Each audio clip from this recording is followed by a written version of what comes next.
Now, the bill known as Trumpcare or Ryan Care or the American Health Care Act in its official name is in a little bit of trouble.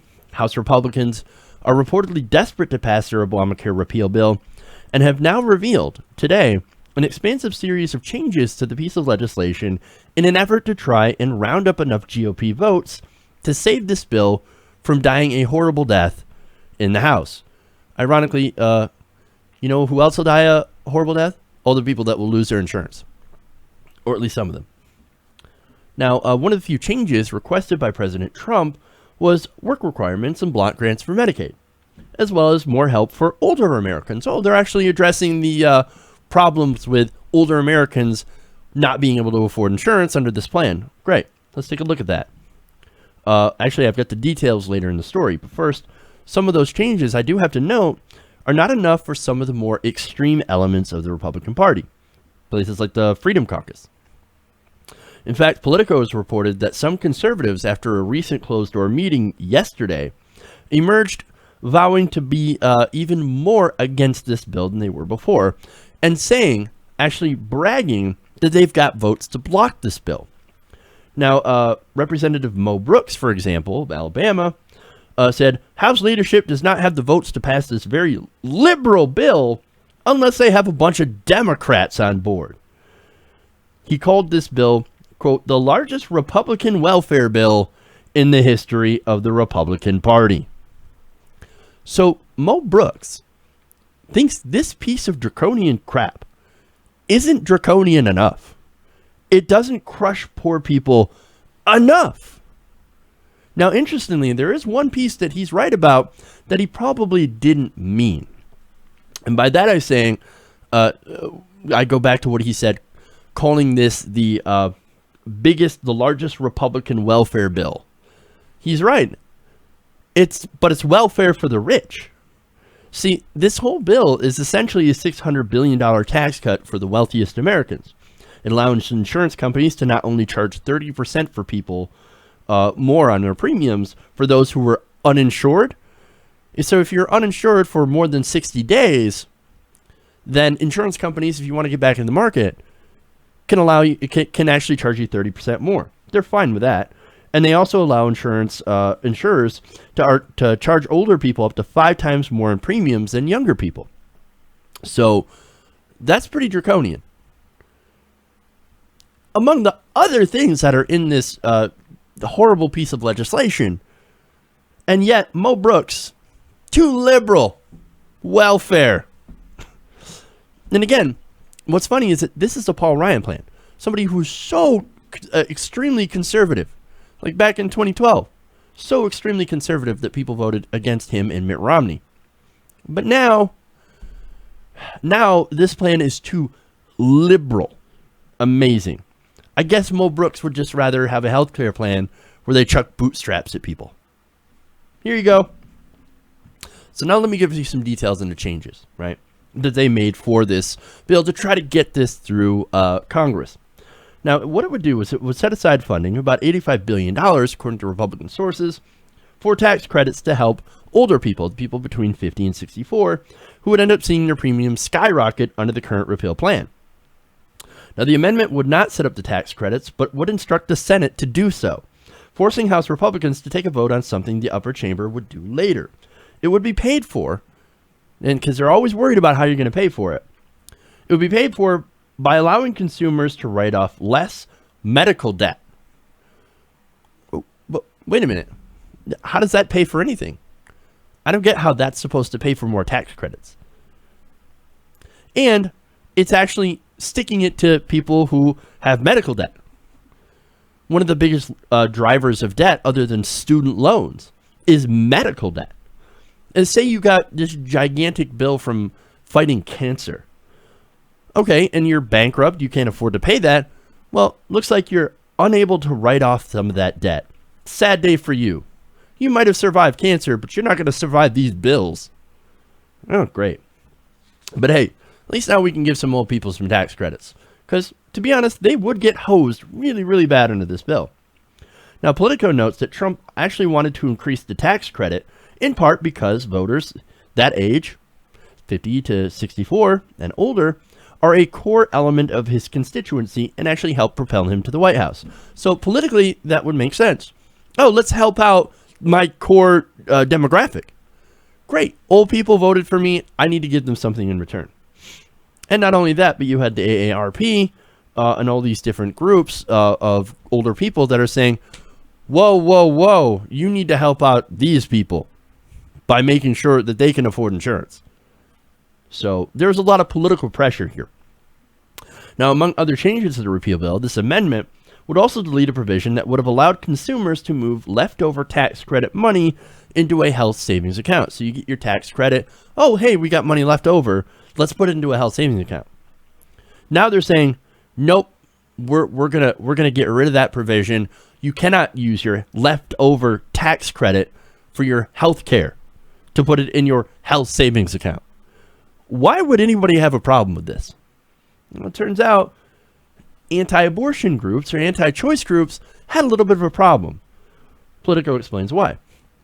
Now, this provision, they argue, would be eliminated in the Senate's strict budget rules and inadvertently allow for taxpayer funding of abortions.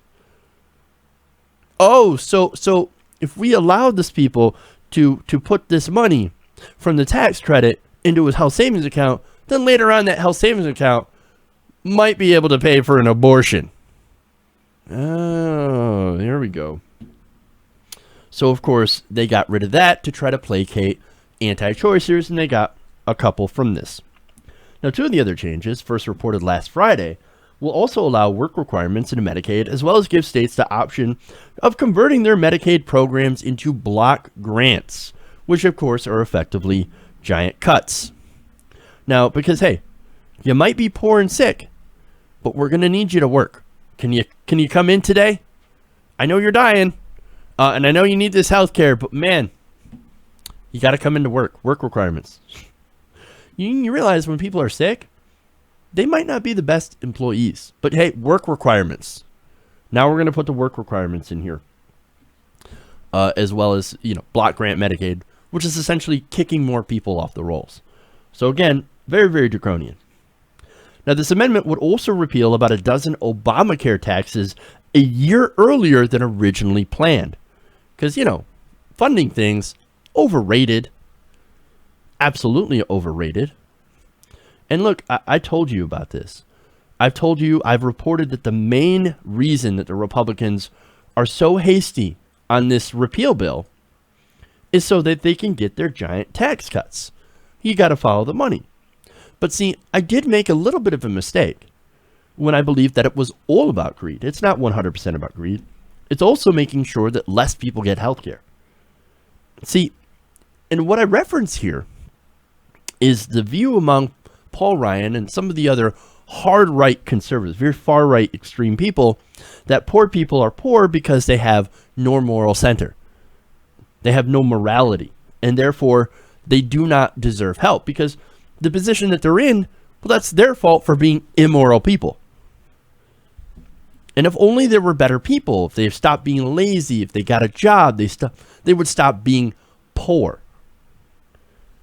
So that's the whole worldview there.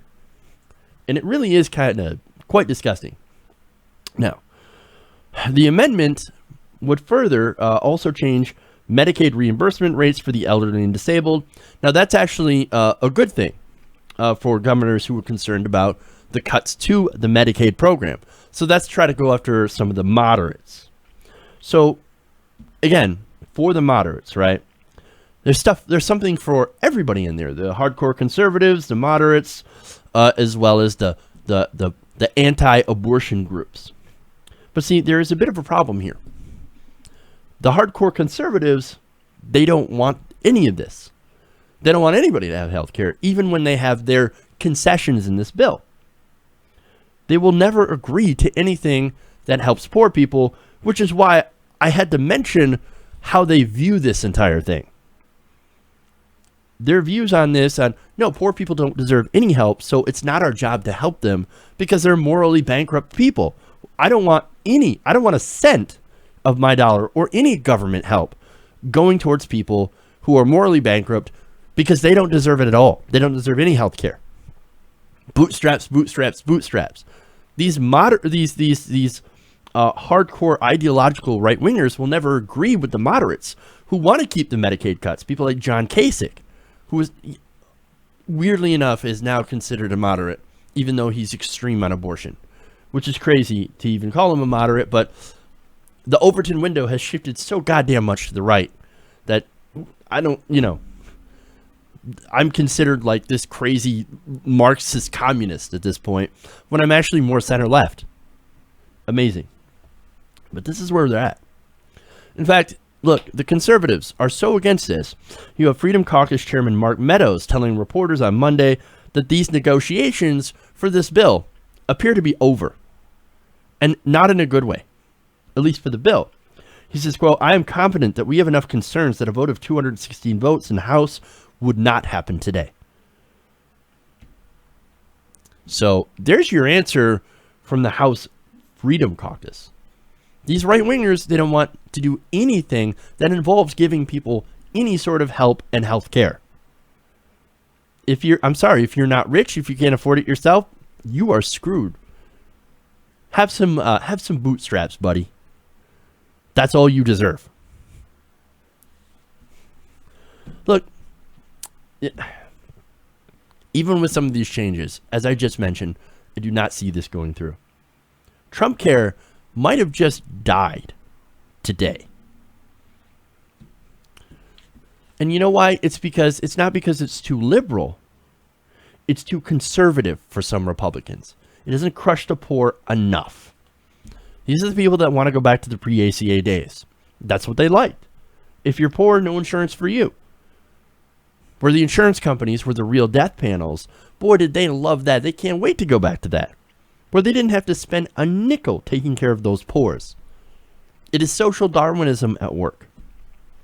So I think Trumpcare, DOA. They're just not going to get the ultra conservatives. And I'd be very surprised to see this pass the House, even with these proposed amendments. But again, we've got the vote coming up soon. So we'll see whether or not I'm right and whether or not they actually decide to, replace this or to not vote on this whatsoever. So, interesting times.